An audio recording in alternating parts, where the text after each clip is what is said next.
Imagine this. You're laying in your bed, sleeping peacefully in the middle of the night. All of a sudden, you hear your front door open and you hear whispering. What's going through your head? Maybe fear or panic? You get up to investigate and you notice that there are two armed men in your home. Now, imagine that you have no way of defending yourself. This is why Americans should have the right to own a firearm. I myself have owned firearms and have been trained properly to use them and have spent many hours and days at the firing range familiarizing myself with my weapons. I also support the rights of every properly trained and background checked American to own a firearm for protection or even for sport. As a responsible firearm owner myself, I'm fearful that the rights of firearm owners are being infringed upon. We must recognize the efforts that are being taken to restrict and minimize our rights, why this is an issue, and how to solve the problem. Let's first discuss the issue at hand. Our legislators are trying to pass and have passed laws that make it more difficult for law-abiding citizens to purchase and own firearms. First of all, let's discuss the current restrictions on purchases. The Gun Control Act of 1968 states that the citizens and legal residents must be at least 18 years of age to purchase shotguns, rifles, and ammunition. All other firearms, handguns for example, can only be sold to people that are 21 years and older.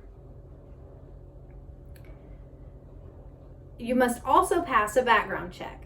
This prevents anyone who is a convicted felon, anyone who has been found guilty of a crime of possessing or using a controlled substance in the last year, and anyone who has been involuntarily committed to a mental institution from purchasing a gun. The state and local governments also have their own regulations as to who can carry a gun in a public place.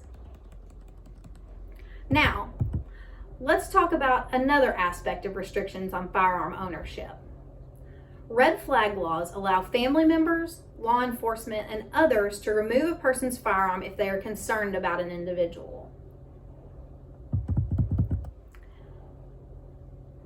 At any moment, law enforcement could come to your home and take your weapon that you properly purchased without any warning at all. There has also been another bill introduced that restricts ownerships and rights of owners. Bill H.R. 5717 proposes that there should be a tax increase on firearm sales from 11% up to 30%. And on top of that, a 50% tax on all ammunition. They also want to create a national gun registry. They also would like to ration guns by only allowing a person to purchase one gun in a 30-day period, and ban almost all semi-automatic rifles, among other things that are introduced in that bill. Since there are already prohibitive measures to prevent gun violence, stricter gun laws do nothing to prevent gun violence. Law-abiding citizens will happily go through the process of purchasing a firearm and understand the need to have the laws or the regulations in the first place. The effects of implementing these laws are that law-abiding citizens will have a more difficult time defending themselves from threats and taking away the enjoyment of the sport of hunting or shooting. Gun violence rates have increased and domestic shootings have gone up. The criminals are continuing to commit acts of violence using firearms, and they're not deterred by stricter laws on those who actually follow the law. There are many ways that a criminal can obtain a gun that isn't regulated. The solution isn't to regulate law-abiding citizens to prevent gun violence. I believe that some of the restrictions on owners should be repealed. I believe the red flag laws should be modified. It's unjust for someone's rights to be removed without due process and the ability to defend themselves in court.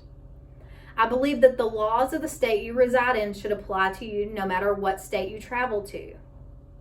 As a single woman who loves to travel, I would love to be able to keep my firearm on me no matter where I travel to, and keep it close to defend myself if I find myself in a situation that threatens my life or my well-being. I believe that harsher punishments for those convicted of a crime involving a firearm would be a better deterrent. We are in a time when gun laws are stricter than they were in the past. This chart demonstrates the increase involving, or the death rates of murders involving guns. It's actually lower now with the current regulations than it was in the past, which shows me that stricter laws are not effective in lowering gun rates. The laws we have actually lowered the rate. I don't know the perfect solution for the issues we face as a country with gun violence, but I know that there has to be a better middle ground than stricter gun laws on purchasing a firearm. In conclusion, laws are already in place that are prohibitive, that are not slowing the incidence of gun violence. I agree that modifications should be considered, but not at the cost of individuals that are already following the laws and taking proper avenues to purchase and are responsible firearm owners. Thank you.